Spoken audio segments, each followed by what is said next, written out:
Well, hello and welcome back to my channel. Today we're making Valentine brownies. First, you're going to want to preheat your oven to 350 degrees. Here I'm just measuring out my chocolate chips. You can chop some regular chips, or I had mini chips, so I went ahead and used those.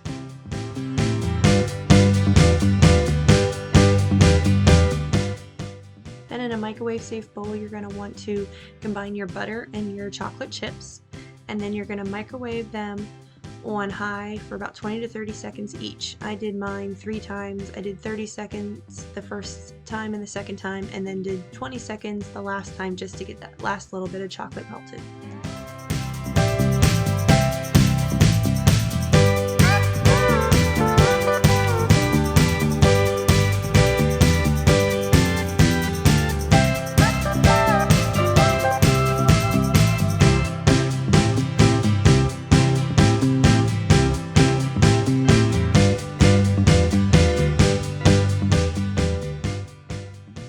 Sift and whisk in your cocoa powder.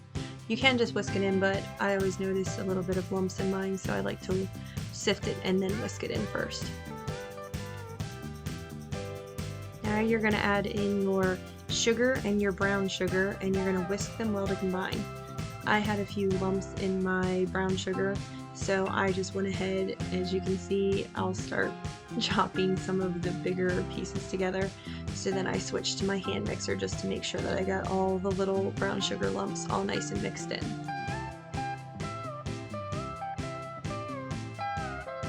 Next, add in your eggs and vanilla and continue to mix it by hand or with your hand mixer until it's all nice and combined.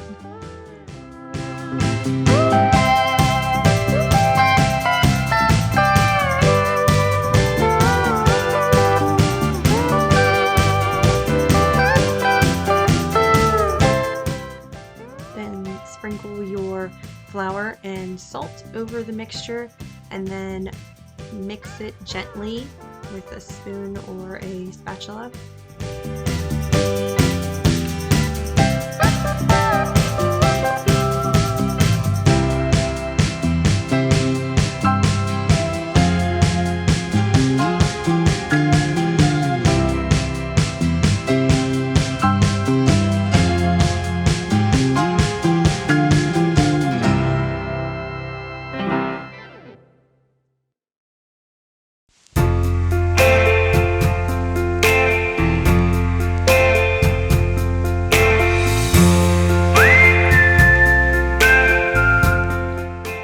If you just want to make normal brownies, you can just bake these in a 9x9 tray for 30 to 35 minutes. But because I wanted to make these filled in like a sandwich brownie, I did it on a cookie sheet tray with parchment paper, and they only need to bake for about 17 to 20 minutes. Either case, just insert a toothpick in the middle to make sure they are all done.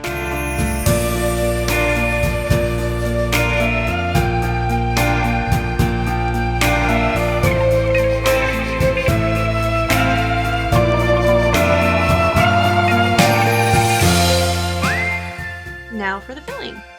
You're just going to take a large box of strawberry pudding or whatever flavor pudding you want to do, and then you're going to add in your heavy cream and your milk.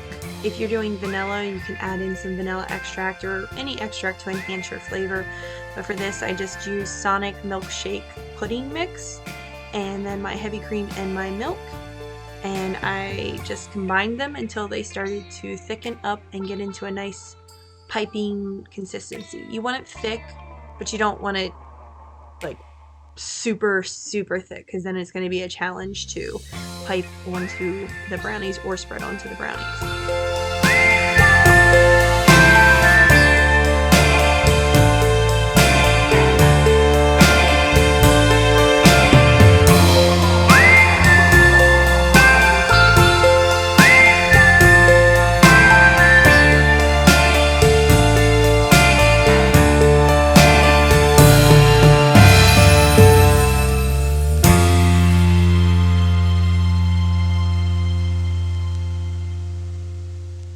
Once the brownies have cooled, that's when you can go ahead and take your cookie cutter and cut out whatever shape you're wanting. Obviously for Valentine's Day, I did a heart-shaped cookie cutter. Obviously, you want to make sure you have the same number of tops and bottoms to make these brownie sandwiches.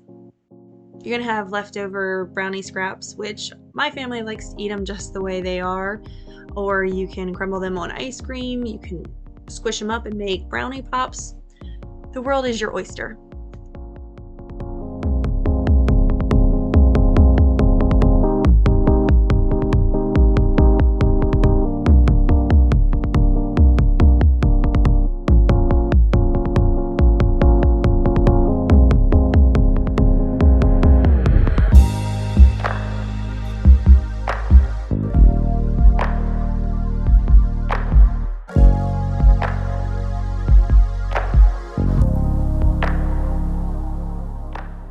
I put my filling in a piping bag and cut off the tip with scissors. You don't need a special tip, you can just cut it off. Or if you have a Ziploc baggie, if you don't have piping bags, you can just go ahead and put the filling in that and go ahead and pipe your filling on.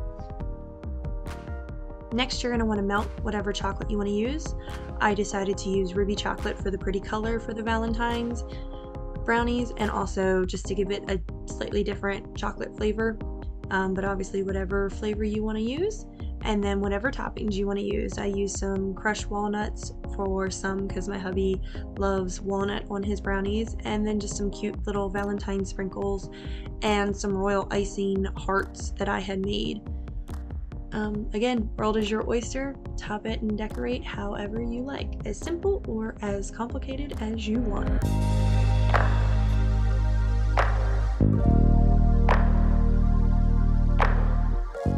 I hope you enjoyed this tutorial, and I hope you decide to give these a try because they are quite yummy. Definitely a favorite around here, and always change up your chocolate flavor for something new. Thank you for your support, and don't forget to like this video and subscribe. Live, love, and eat sweets.